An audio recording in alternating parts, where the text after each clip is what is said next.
नमस्कार. TV next मराठीमध्ये आपलं स्वागत आहे. कोल्हापूर महानगरपालिकेचा बिगुल वाजलाय आणि खूप मोठ्या पद्धतीचं या ठिकाणी प्रचार यंत्रणा राबवली गेलेली आहे. आता आपण आहोत प्रभाग क्रमांक 4. या प्रभाग क्रमांक 4च्या ज्या उमेदवार आहेत शिवसेना एकनाथ शिंदे गटाच्या स्मिता मारुती माने या प्रभागाच्या अधिकृत उमेदवार आहेत. त्यांना तिकीट देखील फायनल झालेले आहोत. आपण टीव्ही नेक्स्ट मराठीच्या माध्यमातून विजय भव या विशेष कार्यक्रमामध्ये आपण त्यांच्याशी वार्तालाप करणार आहोत. नमस्कार मॅडम, टीव्ही नेक्स्ट मराठीमध्ये आपलं स्वागत आहे. आता सध्या महापालिकेचं रणधुमाळी सुरू आहे आणि तुमची उमेदवारी शिवसेना एकनाथ शिंदे गटातून फायनल झालेली आहे. नेमकं कोणतं मिशन घेऊन तुम्ही लोकांपर्यंत येता? नमस्कार, मी माजी नगरसेविका स्मिता मारुती माने. मी आता प्रभाग क्रमांक 4 मधून उमेदवार म्हणून उभी आहे. सर, तुम्ही चांगला प्रश्न विचारला. खरं तर गेल्या 10 वर्षापासून 2015ची निवडणूक झाल्यानंतर नगरसेविका या पदावर आल्यानंतर माझ्या प्रभागातल्या प्रश्नांची मला आधीपासूनच जाण होती. आणि कारण मी गेले 30 वर्षापासून माझे पती मारुती माने साहेबांच्या माध्यमातून सामाजिक कार्यात ते नेहमी सक्रिय असायचे आणि त्यांच्या बरोबरीने मी काम करत असताना मला माझ्या भागातील असंख्य प्रश्न असतील किंवा तिथले समस्या असतील ह्याची जाण असल्यामुळे मला एक ह्या पदावर आल्यानंतर आपल्या समाजासाठी आपल्या लोकांसाठी चांगलं कार्य करून आपल्या भागाचा विकास घडवण्यासाठी मी खरं तर ह्याच्यात उतरले होते. आणि तेव्हा देखील मी म्हटलं होतं की स्मार्ट सदर बाजार बनवण्यासाठी मी 100% प्रयत्न करून कटिबद्ध असेल ह्या कामासाठी. आणि त्या अनुषंगाने खरं सांगायचं झालं तर मी खूप चांगल्या पद्धतीनं काम केलं असं मी या ठिकाणी आज प्रामाणिकपणे सांगू इच्छिते. कारण नगरसेविका पदावर आल्यानंतर एक नगरसेविका हे पद मिळवण्यासाठी नाही हे लक्षात घेऊन मी फक्त एक पद म्हणजे आपल्या भागासाठी आपल्याला ज्या लोकांनी विश्वासाने आपल्याला मतदान करून निवडून आणले, आपल्या ह्या पदावर बसवले, त्या लोकांचा विश्वास आपण हे करण्यासाठी मी त्या माध्यमातून काम करत गेले. आणि लोकांच्या विश्वासाचं मला कुठेतरी म्हणजे एक चांगलं काम करून एक नगरसेविका म्हणून माझ्या भागात माझं एक चांगलं व्यक्तिमत्व मला घडवायचं होतं. आणि जेणेकरून राजकारण इलेक्शन्स हे होत राहतील, पण मागच्या काळात पुढच्या येणाऱ्या काळात सुद्धा स्मिता माने या नगरसेविका अशा होत्या की त्यांनी खरंच उत्तम प्रकारे आपल्या भागात चांगलं काम करून गोरगरीब जनतेसाठी त्यांनी मनापासून कार्य करून सर्व लोकांचे पुण्याई आणि त्यांचं आशीर्वाद घेतलंय. एवढंच मला ह्या ठिकाणी सगळ्यांच्याकडून आशीर्वाद घ्यायचं होतं. आणि भागाच्या लोकांच्या लोककल्याणासाठी हितासाठी मी खरं तर नगरसेविका या पदावर आल्यानंतर चांगलं काम करेन असं मी केलेलं आहे. या ठिकाणी मी ठामपणे सांगू शकते. नक्कीच गेली 10 वर्ष तुम्ही या प्रभागाचं नेतृत्व करताय. तुमचे पती मारुती माने हे एक कोल्हापुरातील प्रसिद्ध व्यक्तिमत्व आहे. मारुती माने हा पॅटर्न बघितला तर तो महाडिक पॅटर्न असं एक समीकरण आहे आणि कोल्हापूरकरांना एक तो उत्सुकता आहे. गेल्या आमदारकीपासून राजेश क्षीरसागर यांची साथ त्यांनी हातामध्ये घेतली आणि महाडिक पॅटर्न सोडून ते शिवसेना एकनाथ शिंदे गटामध्ये आले. हे नेमकं चित्र कशा पद्धतीनं बदल कसा काय झाला? नाही, महाडिक पॅटर्न सोडून असं म्हणता येणार नाही, कारण आम्ही आजही महाडिक प्रेमीच आहोत. खरं सांगायचं झालं तर महाडिक परिवार हे नेहमीच आमच्यासाठी दैवत आहे. आणि आत्ता शिवसेनेमध्ये प्रवेश करण्याचं एकच कारण होतं, ते म्हणजे आमदार राजेश क्षीरसागर साहेबांचं आणि आमचे चांगले घरचे संबंध आहेत. त्याचबरोबर सत्यजित नाना कदम साहेब ज्यांनी या भागात त्यांचं चांगलं वर्चस्व आहे या 7 ते 8 भागामध्ये, आणि त्यांचं सुद्धा अतिशय चांगलं काम झालेलं आहे. आणि आता त्यांनी सुद्धा शिवसेनेत प्रवेश केल्यानंतर प्रचंड मोठ्या प्रमाणात फंड आणून त्यांनी भागात जो विकास कामाचा एक आराखडा सगळ्यांना हे करून दिलाय. त्या अनुषंगाने त्याचबरोबर खरं सांगायचं झालं तर आज माझ्या भागामध्ये मागासवर्गीय भाग वगैरे आम्ही जास्त आहे या ठिकाणी. आणि आता आमदारकीच्या इलेक्शनमध्ये त्याचबरोबर खासदारकीच्या इलेक्शनमध्ये आम्ही जेव्हा प्रचार केला आणि निवडणूक लढवल्यानंतर जो रिझल्ट लागला त्यामध्ये शिवसेनेसाठी जास्त मोठ्या प्रमाणात लोकांनी प्रतिसाद दिला होता. आणि ह्या सगळ्या अनुषंगातून ह्या विचारातूनच म्हणजे अभ्यासातूनच आम्ही शिवसेनेत प्रवेश करून लोकांच्या लोकहितासाठी आम्ही यामध्ये प्रवेश केला असं म्हटलं तर वावगं ठरणार नाही. कारण माझा एकच हेतू आणि एकच मनातून मूळ उद्देश आहे, तो म्हणजे माझ्या भागाचा विकास आणि विकास, फक्त विकास. आणि हेच विजन घेऊन मी यात उतरले, जेणेकरून आता तुम्ही सगळ्यांनी बघितलंय की महायुतीचं सरकार असल्यामुळे राज्यात सुद्धा महायुतीचं सरकार आहे.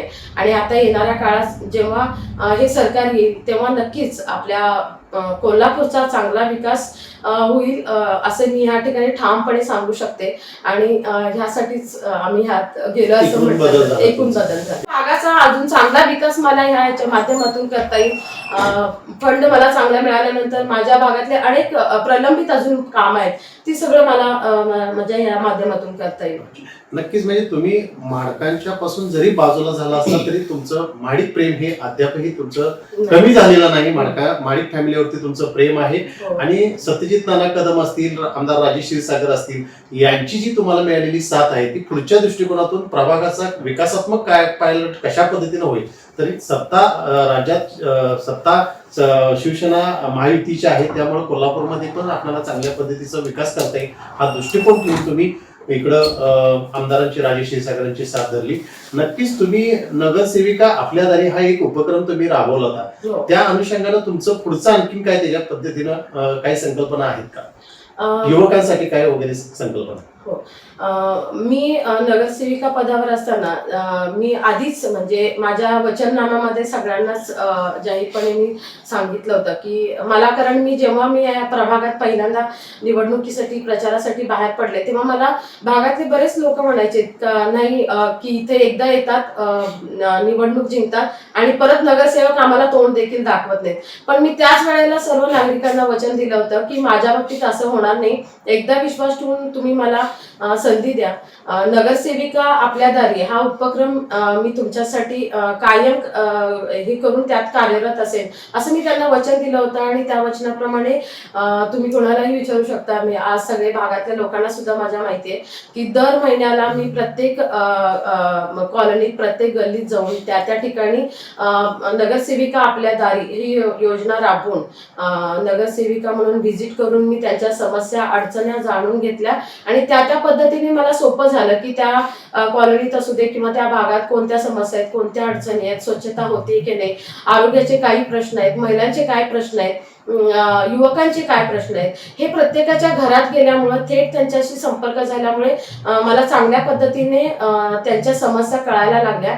आणि मला ह्या गोष्टीचा खूप चांगला फायदा झाला ह्यासाठी की मला माझ्या भागात अजून चांगल्या पद्धतीने चांगलं काम करता आलं, विकास करता आला आणि लोकांच्या समस्या सोडवता आलं.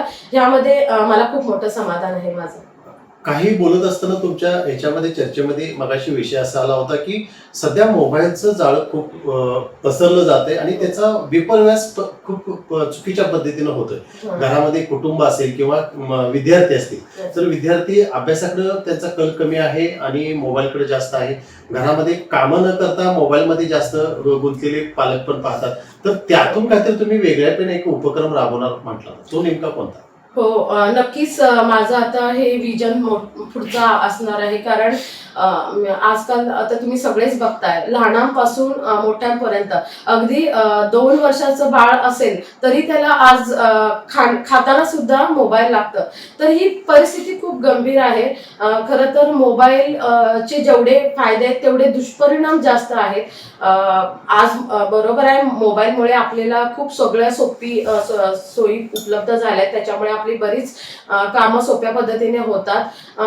त्यामुळे जितकं फायद्याचं आहे तितकं आपल्या लहान मुलांसाठी, युवक वर्गांसाठी, म्हणजे ओव्हरऑल सगळ्यांसाठीच हे खूप घातक आहे मोबाईलचा वापर.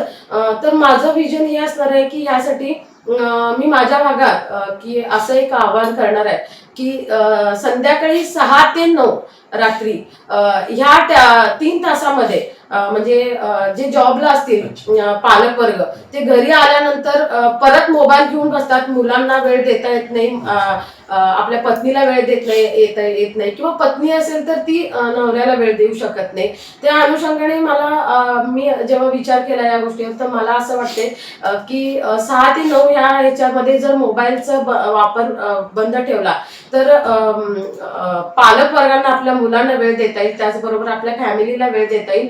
आणि सगळ्यात मोठं आव्हान मी यासाठी करेन मुलांसाठी की 6 ते 8 ह्या 2 तासामध्ये मुलांनी पूर्णपणे घरातले टीव्ही आणि मोबाईल बंद ठेवून तो 2 तासाचा वेळ पूर्णपणे फक्त आणि फक्त अभ्यासाला देणं. आणि ह्यासाठी मी पूर्णपणे भागात म्हणजे मी सगळ्यांना असं म्हणजे गाडी पाठवून म्हणजे घोषणा म्हणजे अवेअरनेस जागवण्यासाठी मी प्रयत्न करणार आहे आणि ते माझं विजन असणार आहे. नक्कीच. अगदी आता संपूर्ण महाराष्ट्रामध्ये महानगरपालिकेच्या निवडणुका चालू आहेत, उमेदवार प्रत्येक पक्षाचे समोर येत आहेत, पण कोल्हापूरमध्ये प्रभाग क्रमांक 4च्या ज्या स्मिता मारुती माने उमेदवार आहेत त्यांचा एक वेगळा एक उपक्रम हा या निमित्तानं लोकांच्या पर्यंत येतोय की सुखी कुटुंब सुखी परिवार हे टॅगलाईन घेऊन तुम्ही त्या लोकांच्या पर्यंत येत आहे आणि खूप चांगल्या पद्धतीचा तुम्हाला प्रतिसाद भेटेल.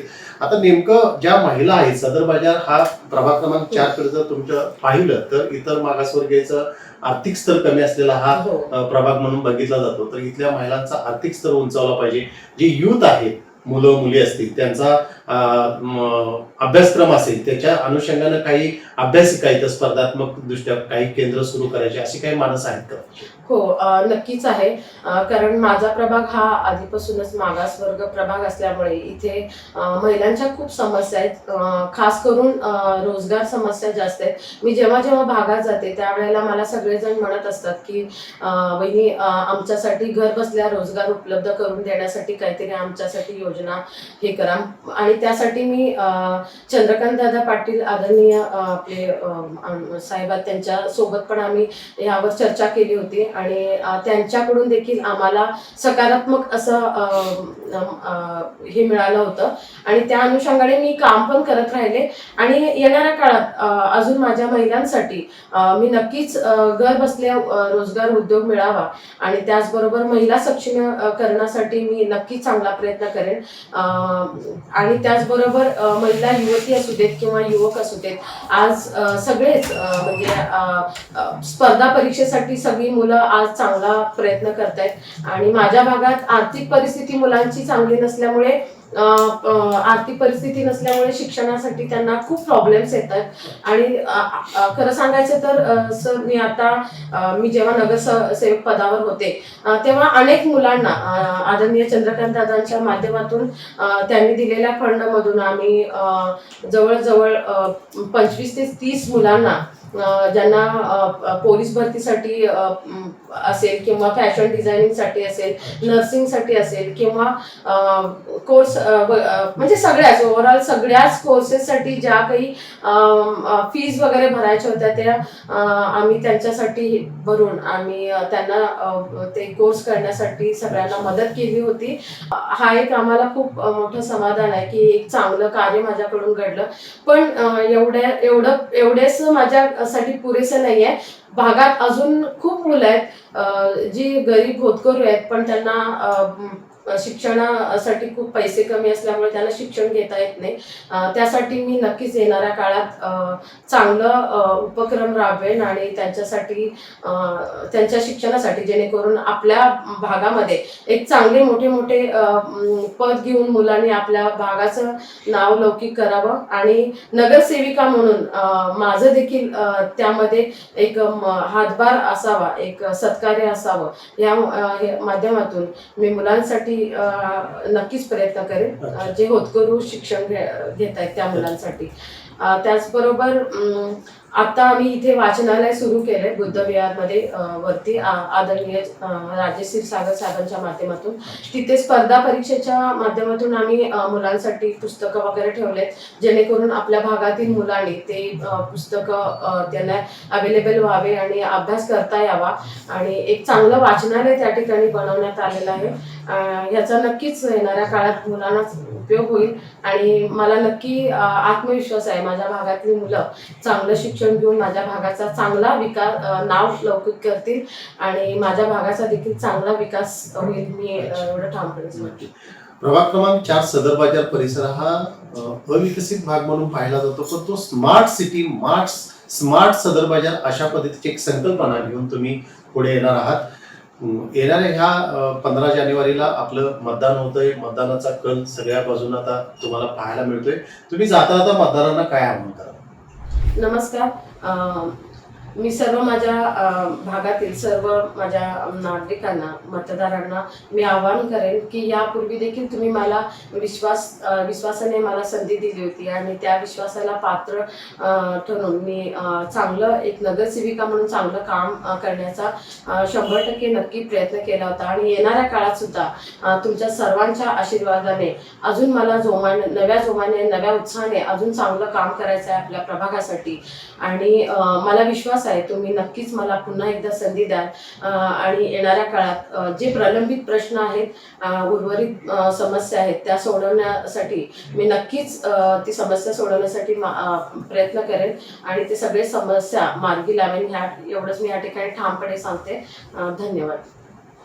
नक्कीच प्रभाग क्रमांक 4 मध्ये आपण स्मिता मारुती माने या शिवसेना एकनाथ शिंदे गटातून प्रभाग क्रमांक 4 मधून उमेदवारी आहेत. त्यांच्याशी आपण वार्तालाप TV नेक्स्ट मराठीच्या माध्यमातून केलेला आहे. येणाऱ्या 15 तारखेला कोल्हापूरमध्ये महापालिकेसाठी मतदान होतंय. या मतदानाचा कौल कशा पद्धतीनं स्मिताताई यांच्या गटामध्ये त्यांच्या उमेदवारीमध्ये लोक कशा पद्धतीने त्यांना एकदा संधी देत आहेत ते आपण येणाऱ्या 15 तारखेला मतदान झाल्यानंतर 16 तारखेला गुलाल स्मिताताईंचा हे आपल्याला चित्र त्या ठिकाणी स्पष्ट दिसणार आहे.